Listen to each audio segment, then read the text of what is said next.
لله الذي خلق فسوى والذي قدر فهدى أشهد أن لا إله إلا الله وحده لا شريك له وأشهد أن سيدنا ونبينا محمدا عبده ورسوله اللهم صل وسلم وبارك على سيدنا محمد وعلى آله وصحبه أجمعين أما بعد قال الله تعالى في القرآن الكريم وهو أصدق القائلين أعوذ بالله من الشيطان الرجيم بسم الله الرحمن الرحيم ونفس وما سواها فألهمها فجورها وتقواها قد أفلح من زكاها وقد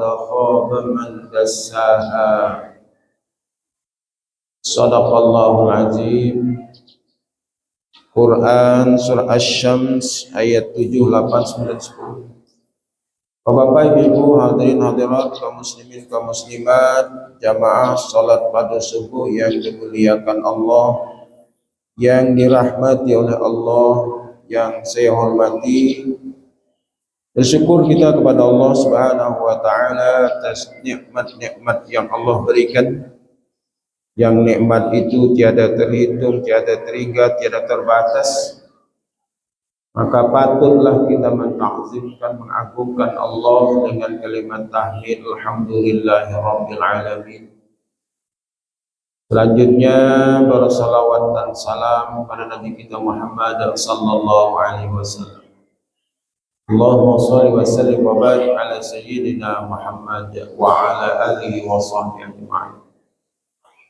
Mudah-mudahan orang-orang yang senantiasa bersalawat dan salam kepada Nabi Muhammad sallallahu alaihi wasallam kelak di yaumil qiyamah dapat syafaat, dan waktu masih hidup di dunia tidak akan ditimpakan kefakiran dan kemiskinan. Nah kata Nabi, kasratuz zikri was salatu alayya tanfiyal fuqara. Orang yang banyak zikir dan banyak bersalawat kepadaku dijauhkan, disisihkan dia dari fakir dan miskin. Para ibu yang saya hormati,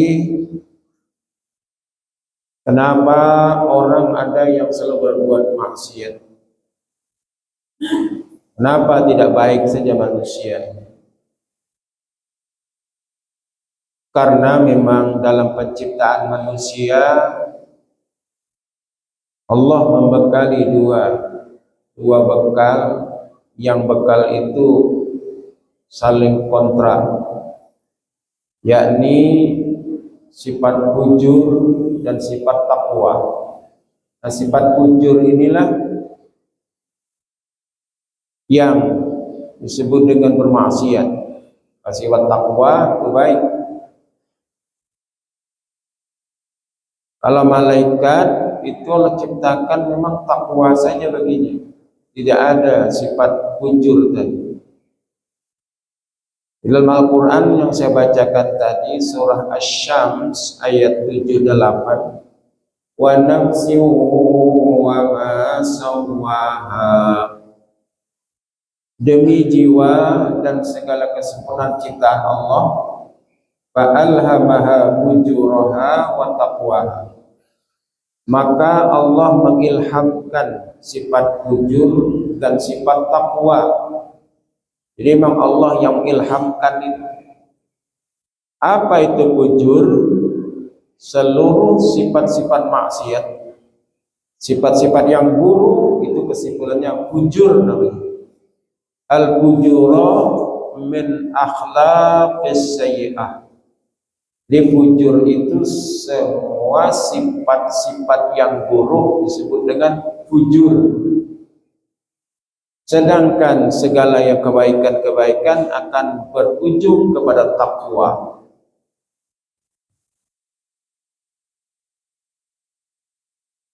Dan manusia nanti akan tahu mana sifat fujur dan takwa itu setelah akalnya berfungsi. Karena dikatakan Nabi la dinan liman la aqla lahu, tidak ada agama bagi orang yang tak berakal. Nah, manusia ketika dilahirkan ke muka bumi memang dia belum tahu apa-apa. Ketika dia keluar dari perut ibunya, dia tahu apa-apa. Wallahu akhrajakum min butuni ummahatikum la ta'lamuna syai'a wa ja'alakumus sam'a wal absara wal af'idah la'allakum tashkurun. An-Nahl 78. Allah yang mengeluarkan kamu dari perut ibumu. Wallahu akhrajakum min butuni ummahatikum la ta'lamuna syai'a, kamu tidak tahu apa-apa. Wa ja'alakumus sam'a, dan Allah menjadikan bagimu sam'a, pendengaran. Makanya anak yang lahir langsung didengarkan kalimat-kalimat thayyibah di telinganya, diazankan karena dia sudah berfungsi telinganya. Kemudian baru nanti matanya mulai melihat, wal absar wal afidah. Afidah itu hatinya, dan hati baru berfungsi setelah aqil baligh.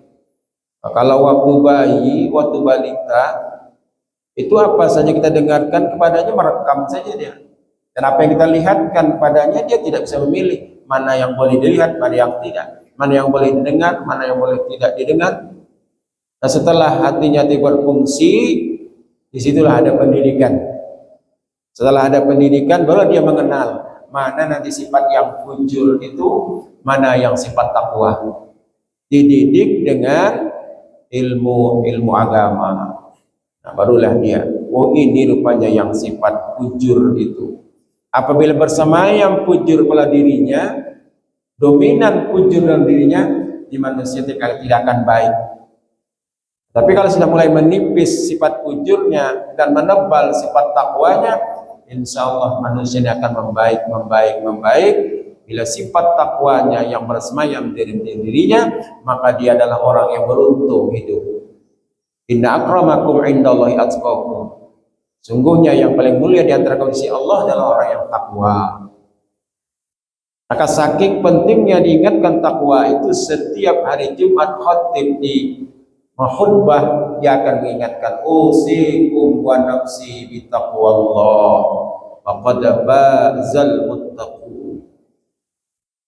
Aku wasiatkan kepada engkau dan kepada diriku, wa nafsi bi taqwallah, dengan takwa kepada Allah, faqad fazal muttaqun, karena orang takwa itulah yang beruntung. Beruntungnya apa? Disiapkan Allah surga baginya. Wa jannatin arduha as-samawati wal ard uiddat lil muttaqin. Jadi surga yang seluas langit dan bumi itu hanyalah disiapkan untuk orang-orang yang takwa. Nah, pada yang saya hormati, jadi bagian dari sifat fujur itu adalah maksiat.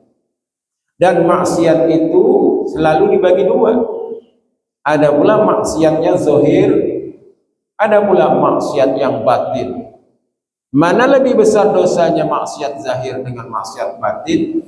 Adalah besar maksiat batin. Dan maksiat batin ini hanya Allah yang tahu, dan malaikat pun tidak beritahu, karena ia ada di dalam hati. Maka kita akan mengkaji tentang al-babur rabi' fi ji'tina bil ma'asil batinah. Menjauhkan segala maksiat batin, yakni maksiat yang di dalam hati. Ketahuilah olehmu, hai saudara-saudaraku yang menuntut akan negeri akhirat atau yang mencari negeri akhirat, bahwa yang dimaksud dengan maksiat yang batin itu yaitu segala perangai yang jahat dan sifat yang tercela yang ada dalam hati, dan yaitu amatlah banyak sekali. Tetapi disebutkan oleh Imam Al-Ghazali rahimahullah ta'ala dalam kitabnya Al-Arba'in fi Usuluddin ada 10 macam. Jadi Imam Ghazali membatasi dalam kitabnya Al-Arba'in fi Usuluddin ada 10. Jadi kalau nanti kita baca mungkin buku yang dikarang oleh imam yang lain banyak rincinya, maka Imam Ghazali dia hanya mengambil di sini ada 10. Nah, apa dia yang 10 itu? Kita bahas satu persatu. Kan? Maka wajib atas tiap-tiap mukallaf yang akil baligh yang berkehendak akan kemenangan dalam akhirat bahwa ianya mensucikan akan hatinya daripada sifat yang tercela ini. Karena firman Allah Ta'ala, qad aflaha man zakkaha, sungguhlah beruntung orang-orang yang mensucikan hati mereka daripada sifat yang tercela. Dan sabda Nabi sallallahu alaihi wasallam, at-tuhuru satrul iman, dan sucikan hati daripada sifat tercela itu ialah sebahagian daripada iman. Dan kata Imam Ghazali rahimahullah taala, dan dipaham daripada hadis ini, sempurna iman itu yaitu dengan mensucikan hati daripada sifat yang tercela dan membaikkan hati dengan sifat yang terpuji. Pertama, yang 10 tadi adalah al-faslul awwalu fi sarahit ta'am. Nah, jadi sarahut ta'am itu rupanya sifat maksiat batin. Syarahu artinya rakus di dalam mengkonsumsi makanan.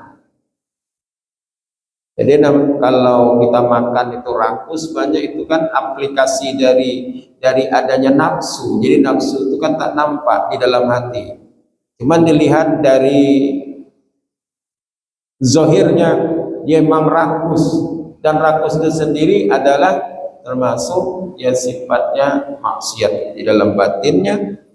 Adapun sarhut ta'am yakni sangat gemar kepada makanan dan melebih-lebihi kekenyangan daripada adat, dan membanyakkan makan dicela oleh sara. Seperti firman Allah Ta'ala, ya bani Adam khuzu zinatakum inda kulli masjid wa kulu washrabu wa la tusrifu innahu la yuhibbul musyrifin. Jadi kita ingat ayat ini, surah Al-A'raf ayat 31. Hai Bani Adam, hai anak Adam, dari Nabi Adam sampai keturunannya. Kita ini kan keturunan Adam. Ada juga yang mengatakan keturunan Darwin, itu orang itulah dia menyebutnya. Hai anak Adam, ambillah oleh kamu pakaian kamu yang bersih ketika kau masuk ke dalam masjid. Nah, jadi ayatnya bermula, wahai Bani Adam, ambillah pakaianmu yang bersih dikala kau masuk ke masjid. Wa kulu washrabu, makanlah kamu, washrabu, minumlah kamu, wala tusyrifu, janganlah berlebihan. Innahu la yuhibbul musyrifin, sesungguhnya Allah tidak menyukai orang-orang yang berlebihan. Jadi makanya hendaklah kita semua ini kurangi akan makan dan minum itu sekira-kira, jangan sangat kenyang. Karena yang demikian itu dituntut oleh syara, oleh agama, dan dipuji akan dia oleh syara. Karena sabda Nabi SAW, ma min amalin ahabbu ilallah min ju'in wa atasin. Tiada amalan yang lebih baik di sisi Allah Ta'ala daripada lapar dan dahaga. Ternyata amal yang baik itu di sisi Allah adalah ketika dia beramal itu lapar dan dahaga. Ya diantaranya kan berpuasa, itu berkali-kali lipat pahalanya karena dia lapar, dia beramal. Dan sabda Nabi sallallahu alaihi wasallam, "Afdalukum illallah atwalukum ju'an wa tafakkura. Wa abghadukum ilallah kullu akulin wa naumin wa syarubin." Yang lebih afdal di antara kamu pada sisi Allah yaitu orang yang banyak lapar, banyak tafakur, dan yang lebih dibenci oleh Allah di antara kamu yaitu orang yang banyak makan dan banyak tidur dan banyak minum. Ini dilarang. Masalah semacam suatu pertanyaan, jika ditanya orang akan dirimu, seberapa kadar makan yang dipuji oleh agama dan apa kadar makan yang dicela atau yang dilarang oleh syarak itu, maka jawaban olehmu bahwa kadar makan yang dipuji oleh agama itu cuman ada 3 derajat. Nah, kita masuknya 3 derajat yang mana? 3 tingkat. Kalau bisa kita tingkat pertama, ini orangnya lebih hebat. Pertama derajat siddiqin, dia orang-orang yang siddiq, orang-orang alim, orang-orang yang akan mensucikan dirinya, yaitu yang terlebih tinggi ini, menyampaikan mereka itu atas memakan sekedar yang menguatkan atas ibadah kepada Allah Ta'ala. Jadi dengan makan tadi bisa dia tegak berdiri untuk beribadah. Jadi semata-mata makan tadi untuk dia mampu berdiri. Berarti memang dia tidak banyak makannya.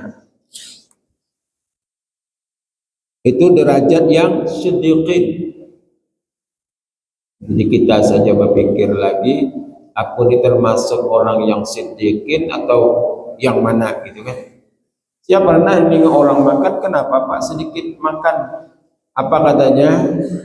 Makan itu kan tidak tujuan hidup katanya. Makan itu sekedar mengisi perut. Yang penting dengan makan tadi kita bisa sehat. Jadi makannya tidak begitu banyak. Memang iya kalau makan banyak itu tahulah kita apa yang terjadi dalam diri kita. Bila makan banyak makan, urat perut kencang dan urat mata kendur, maka dia akan senang tidur, susah bangun. Kalau berniat untuk bangun malam, sepertiga malam, tapi jam 7, jam 8 engkau makan ngisi perut banyak, yakinlah subuh itu payah nak bangun. Yang kedua, bahwa makan pada sehari semalam setengah mud. Ini yang kedua derajatnya nih. Setengah mud, yakni setengah daripada 1/4 gantang fitrah. Demikianlah yang diadatkan oleh Sayyidina Umar bin Khattab radhiyallahu anhu dan beberapa jamaah daripada sahabat radhiyallahu anhu, karena makanan mereka pada tiap-tiap 7 hari 1 gantang fitrah daripada sa'ir, dari gandum.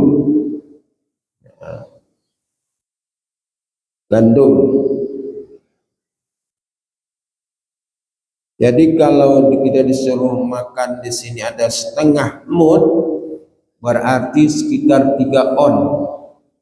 Jadi yang kedua makannya agak banyak. Yang pertama ini benar sedikit makannya, yang kedua agak banyak, tapi masih dalam derajat yang dibolehkan. Nah, kemudian yang ketiga, bahwa ia makan pada sehari semalam itu 1 mud. 1 mud itu kira-kira 6 on. Nah, yakni 1/4 gantang fitrah. 1/4, yaitu 2,5 kilo kan, setengah bagi 4. Jadi kira-kira 6 on lah kan. Ini gancang makannya Pak ya. Kalau 6 on ini gancang makannya. Karena kali makan 2 on, 2 on. Ini kuat nih, 6 on lebih setengah kilo ya. Lebih setengah kilo dia makan. 1 kilo kan 10 onnya. Jadi dia pagi 2 on, siang 2 on, malam 2 on. Nah, dan memakan yang lebih daripada ini, yaitu keluar daripada orang yang menjalani akan jalan kepada Allah Ta'ala, lagi dicela oleh syarat. Jadi kalau menurut Umar bin Khattab, bila makan lebih dari 6 on sehari semalam, orang ini kata beliau adalah sudah keluar daripada orang yang menjalankan jalan kepada Allah Ta'ala, lagi dicela oleh syarat. Berarti banyak betul makannya. Sekali makan 3 on, jadi sendiri sekilo kali makan. Ini banyak. Jangan sampai lebih daripada itu kan. Kadang-kadang antara-antaranya itu pula nambah pula lagi kan. Ada bubur kacang lah lagi, ada kue lah lagi. Banyak makannya. Makan durian lagi, makan itu, makan ini. Sehingga lambung itu nanti tidak berapa sehat. Al-Maidatu baitud da'in. Nah, lambung itu tempatnya penyakit. Bila kita banyak mengkonsumsi makanan macam-macam lah penyakit itu. Kemudian kita memang juga yang dicari adalah yang halalan thayyibah kan. Yang halalan thayyibah, halal baik. Kita ini kadang-kadang kalau sudah salah makan, lainlah perut itu, berbunyi perut, akhirnya diare. Pasti kita akan melihat apa yang aku makan tadi ya, apa yang aku makan. Rupanya aku makan nasi goreng di situ. Aku makan nasi goreng itu. Rupanya sausnya kadaluarsa dan macam-macam. Maka perut tadi tak nerima. Kalau perut tak nerima, biasanya kalau tak lewat atas muntah, kemudian ke bawah. Lambat menangani, berbahaya kita. Jadi Nabi itu kalau makan betul-betul yang ditunggu katanya. Nabi itu kalau makanan itu yang ditunggu kita yang nunggu berarti panas, bukan makanan yang nunggu. Kalau makan yang nunggu dingin. Ada orang berbuka puasa, dia masaknya mungkin tengah hari, pas berbuka tuh dingin semua, ada kan? Dingin semua yang dimakan. Belum tahu cocok dengan perut kita kan? Yang tadinya sudah seharian berlapar, lalu yang masuk sudah dingin. Maka yang pas itu memang kita yang menunggu makanan, bukan makanan yang menunggu. Jadi itulah yang disampaikan oleh Sayyidina Umar. Beliau mengatakan makan tadi adatnya ada yang sedikit makan, ada yang bertengahan itu 3 on saja makannya, ada yang tarik 6 on. Jangan keluar daripada hal ini. Syarahut ta'am. Jadi dia termasuk dikategorikan oleh Imam Ghazali, rakus memakan makanan adalah maksiat di dalam batin kita. Kemudian yang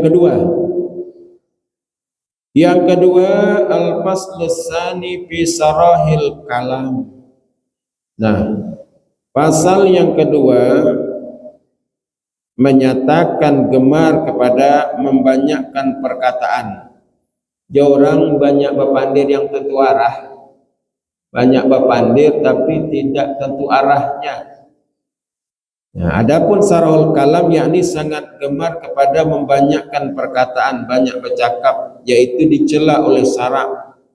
Karena firman Allah, la khaira fi katsirin min najwahum illa man amara bi sadaqatin aw ma'rufin aw islahin bainan nas.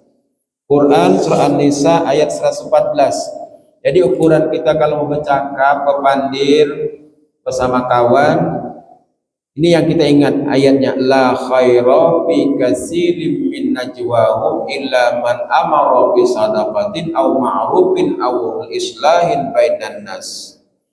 Jadi tidaklah kebaikan pada orang yang banyak mereka itu akan berkata-kata kecuali seseorang yang menyuruh dengan berbuat sedekah atau menyuruh berbuat kebaikan atau mendamaikan antara orang yang berselisih atau orang yang berkelahi.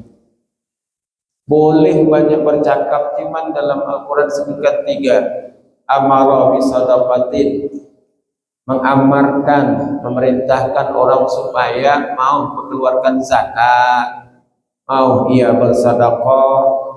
Yang jelas dekat-dekat kita lah, karib kerabat kita, bubuhan kita, mana yang paling pelit, mana yang mau bersedekah, mana yang tahu berzakat, kita ingatkan. Kamu kenapa pelit? Kenapa tidak mengeluarkan zakat? Kita ingatkan. Kita sebut ayat-ayat Allah yang mengancam. Al-bakhilu la yadkhulul jannah. Orang bakhil tidak masuk surga. Walau kana zahida, walaupun dia orang yang zuhud, ibadahnya banyak malam, sujudnya banyak malam, istighfarnya banyak, tasbihnya banyak, zikirnya banyak, tapi sayangnya dia adalah termasuk orang bakhil, sia-sia juga semuanya itu. Kenapa? Karena Allah tidak suka. Kata Allah, engkau cuma hablum minallah, hubungan kepada Allah saja baik, tapi hablum minannas kau tak pernah baik. Ada orang-orang yang menderita dekat sisimu, kau biarkan, sedangkan engkau mampu berlebih. Terdengar pula anaknya yang kelaparan tak makan, kau dengar, tidak engkau memberikannya. Sia-sia juga amal ibadah kita tadi. Nah sekarang ini banyak orang-orang yang lapar. Kata Syekh Abdul Qadir Al-Jalani, kalau nggak salah saya, dia katakan bahwa yang lebih cepat menghapus dosa itu bukan istighfar, tapi apa? Wa mut'imil ji'an, memberikan orang lapar makan. Itu yang lebih cepat menghapuskan dosa kita. Jadi bukan yang orang tadi beristighfar enggak. Orang yang lapar itulah yang membuat cepat dosa-dosa kita dihapuskan. Dan siapa orang yang lapar? Jadi boleh banyak bercakap itu man amara bisadaqatin, mengamarkan bersedekah. Atau yang berikutnya au ma'rufin, boleh banyak berbicara tapi yang ma'ruf. Apa yang ma'ruf? Yang baik-baik. Kaulah yang baik-baik kan, tidak membongkar aib, yang memang kita tidak diberi wewenang untuk membongkar aib. Kalau memang orang berwenang, memang itulah dia kerjanya, membongkar aib itu, karena dia intelijen. Karena kalau tadi bongkar aibnya, dia akan terus menerus. Itu gunanya untuk kemaslahatan negara. Kalau kita yang tidak ada berwenang untuk mengungkap aib orang, hanya nambah dosa saja pada diri kita. Jadi disuruh kita au ma'rufin, boleh banyak bicara tapi yang ma'ruf. Seperti saya ini kan di depan ini berceramah menyampaikan ini mudah-mudahan termasuk ma'ruf, bukan yang dilarang. Au islahin bainan nas, atau mengislahkan manusia. Si A dengan si B sudah lama tak berteguran, pernah clash, pernah tak cocok pendapat, akhirnya berkelahi. Lama ia tak berteguran. Nah kita tahu, maka kita di situ disuruh mengislahkan. Innamal mu'minuna ikhwatun fa aslihu baina akhawaykum. Sesungguhnya orang beriman itu bersaudara, maka ikhlas, islahkan dia. Jumpai yang satu, jumpai yang satu. Boleh kita mengatur bicaraan, banyak bicara, agar orang ini nantinya islah dia, perbaik-baikan. Nah orang Islam ini 3 hari 3 malam tak berteguran. Nah hari yang keempat, kelima, keenam itu mulailah amal ibadahnya tak diangkat ke atas, ya kan? Bayangkan, la yahillu ay yaqdira akhahu fawqa salasi layalin. Nah, tidak halal bagi seorang muslim itu tidak berteguran 3 hari 3 malam. Coba bayangkan, yang terbaik di antara keduanya siapa yang dahulu mengucapkan salam, hanya berteguran dia. Jangan dikira tak berteguran tadi baik, tidak. Amal kita tersangkut-sangkut. 2 tahun tak berteguran, tak diangkat amal. Sampai ia berteguran balik jadi baik, maka setiap hari bertemu itu pula. Satu jamaah mungkin, satu organisasi, kemudian satu kantor, hari-hari ketemu tapi tak berteguran. Bayangkan. Jadi kalau kita yang tahu disuruh mengislahkan, jangan kita membiarkan. Dan sabda Nabi sallallahu alaihi wasallam, "Man kana yu'minu billahi wal yaumil akhir falyakul khairan aw liyasmut." Siapa yang beriman kepada Allah, beriman pada hari akhirat, falyakul khairan, maka hendaklah ia berkata yang baik-baik, aw liyasmut, atau diam saja. Jadi orang pendiam itu kata Gus Kumpul insyaallah masuk surga. Nah, pendiam dia, tapi bukan diam terhadap kebatilan. Bila diam terhadap kebatilan, nah ini salah juga kita. Jadi anggap nanti kita setan bisu. Apabila datang bencana alam, maka bencana alam itu tidak memilih rumah siapa saja. Rumah orang alim kah, rumah ustadz kah, kena semua. Di mana kesalahannya orang alim ulama tadi? Mungkin ia melihat kebatilan tapi dia diam, dia tidak berbicara, diam saja. Nah, itulah juga yang membuat juga dia tadi terkena juga. Jadi hasilnya berdiam diri, pendiam daripada berbicara yang tidak baik. Tapi kalau sudah tahu kebatilan, mesti ia menyampaikannya.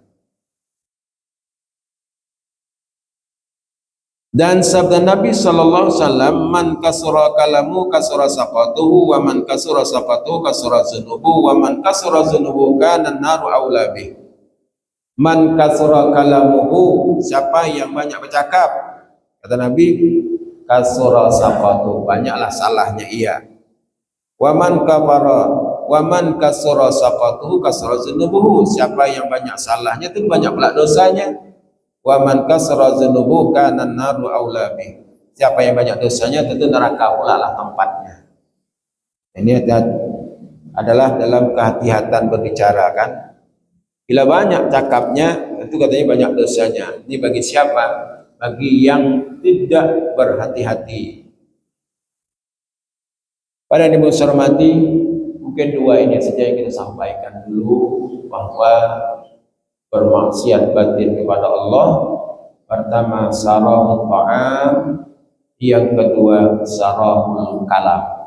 Orang yang tadi pertama rakus dalam makan konsumsi makanan, yang kedua orang banyak bercakap tapi cakapnya, bicaranya ngaur. Boleh banyak bercakap, amara sadaqatun, menyuruh beramal sedekah, au ma'rufin, atau bicara yang baik, au islahin bainan nas, atau mengislahkan orang yang berkelahi. Demikian dulu yang disampaikan semua 4. Terima kasih atas perhatian. Mohon maaf di atas segala kesilapan dan kekurangan. Wabillahi taufiq wal hidayah. Assalamualaikum warahmatullahi wabarakatuh. A'udzubillahi minasyaitonir rajim. Bismillahirrahmanirrahim. Alhamdulillahirabbil alamin wassalatu wassalamu ala asrofil anbiya'i wal mursalin wa ala alihi wa sahbihi ajma'in. Subhana rabbiyal aliyyil a'lal wahhab. Allahumma arinal haqqa haqqan warzuqna ittiba'ahu wa arinal batila batilan warzuqna ijtinabah. da'watu subhanakallahumma wa tahiyyatuhu fiha salam wa akhiru da'wana alhamdulillahi rabbil alamin. Taqabbalallahu minkum minna wa minkum taqabbal ya karim.